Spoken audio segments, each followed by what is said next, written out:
Hello everybody, welcome to Raising Vibrations, and you're with Simon today, and we're doing the chart of the day. This is for the 20th and 21st of May 2016.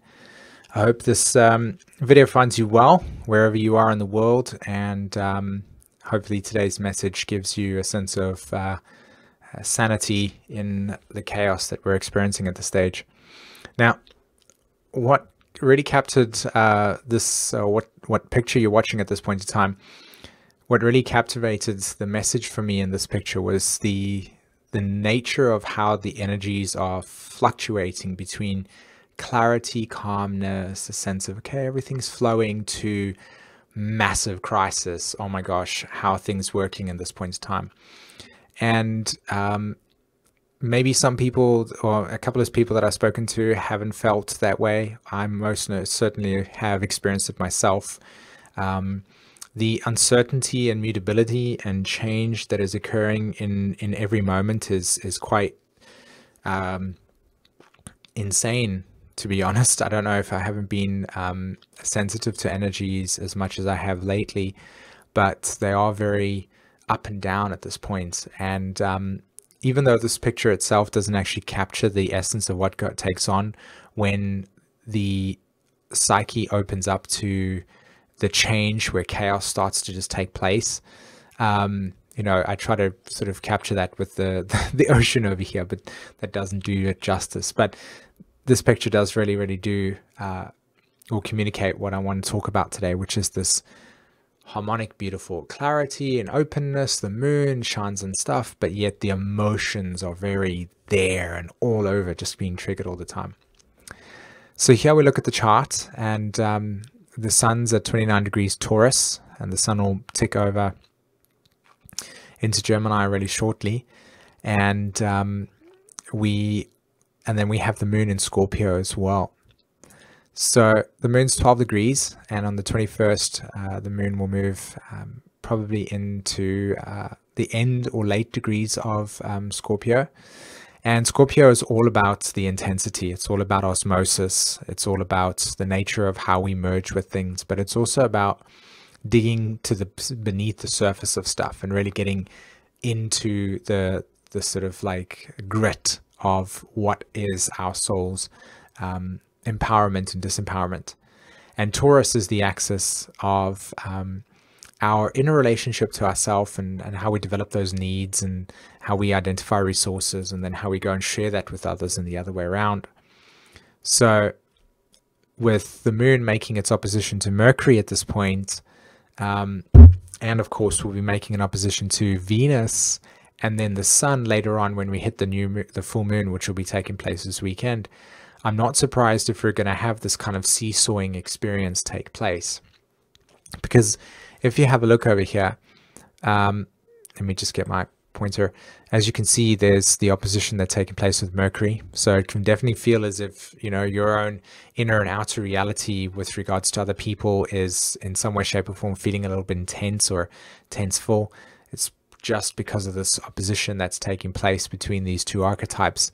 The moon itself won't really play a big deal in terms of how you experience those for more than a few minutes. To be honest, the moon is very subtle energy when it comes to that. But there are oppositions, like Mars at 2 degrees is obviously opposing, there it's going to be opposing the sun. So sun opposed Mars, that's a big deal. You've got Saturn here in Sagittarius at this stage, not really making an opposition, but making it quincunx to Mercury, which is in Taurus there. And then again with Mars also making an opposition to Venus, and that's a big deal. And then of course on this side you've got Neptune opposed Jupiter, and you have South Node opposed the North Node, which is natural. And then of course you got the T-squares that are still going on with Saturn here, squaring the nodes and such. So there are some other planets, like for instance Jupiter beautifully trining all these planets over here. And as you can see there, Pluto is trining Mercury and Venus and the Sun. So what is going on in terms of these symbols? Now, from my point of view, I see Saturn square the nodal axis and Saturn square Neptune as the purification of our psyche. Okay, this is how we're cleaning out and cleansing all the gunk that exists within our psyche that doesn't help us in our empowerment stories. Okay, illusions, disillusions, fears. Fears are a big thing. I think fears are probably one of the biggest things, to be honest, that are being presented through this purification process, because there's a lot of uncertainty about how things play out. And this is what I was showing with this picture over here.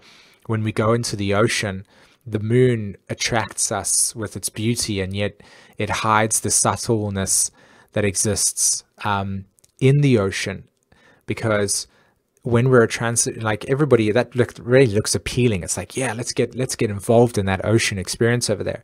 But once you start to get a little bit deeper into the experience, all of a sudden you start to go, okay, hold on. There's nothing for me to cling to, because clinging to water just,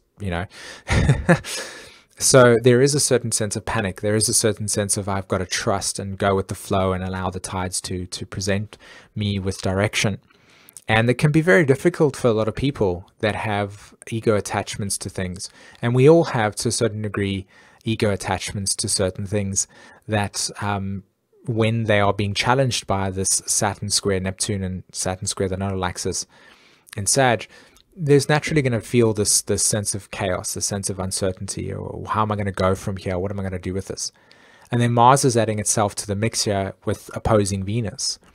So this is a big deal, because in relationships, Mars opposed Venus can be where your values and your needs for directions goes in opposite directions. So how do you find a balance between what is your instinctual new direction, Mars, and what is your sense of values and needs and essential ways of relating to yourself? So I wouldn't be surprised if there is a little bit of conflict this weekend, and in particular, I would say today and tomorrow and over the weekend, especially over the full moon, that there will be that tension. So my suggestion to everybody at this stage is to kind of just recognize where other people are as well as yourself, and good boundaries are something I would absolutely recommend to focus on during this next couple of days, and setting good boundaries, even if it just means that you're not in a good space and you need space to go and sort yourself out. Like, that's drawing a boundary, and really getting in touch with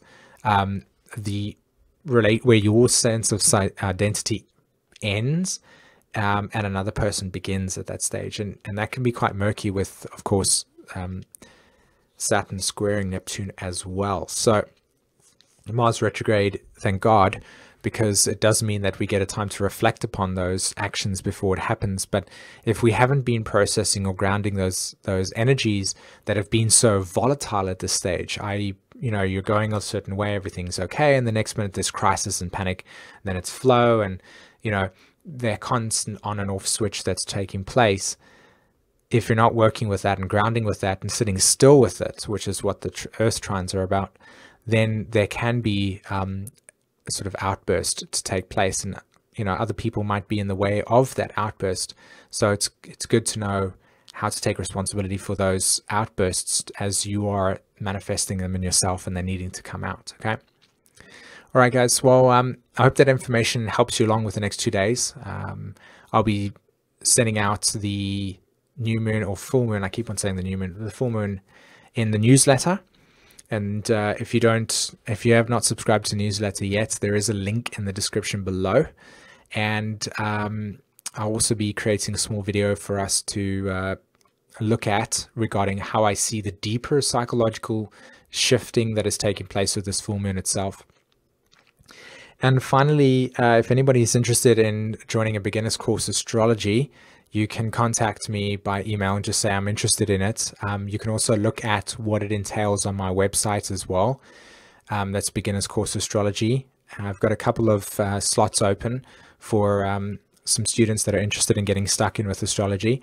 If you are interested and you're still paying attention at this point in time, I do want to let you know that I teach it from the point of view that you yourself can then use the information to not only work on yourself, but to work on others, and to even at some point use the astrology to become professional in what you do. So it's not just a course just to learn astrology. It is for me to not only give you the capacity to understand astrology from a karmic perspective, but also to be able to then begin your own practice as well. Okay. So if you're interested in that, check out my website, raisingvibrationsastrology.com, and send me an email. And if you need sort of some like a payment plan regarding how to pay for your studies, etc., I'm open to that as well. Okay. Other than that, guys, I will see you for the full moon video. And thanks very much for subscribing and supporting this channel. I truly appreciate it from the bottom of my heart. And I've got a wonderful surprise up for everybody as soon as I hit the 6,000 subscriber mark, which is not a lot, but to everybody that does follow this channel, thank you so much. I appreciate it. I honestly do. And I will be continuing to share information until I cannot longer do it.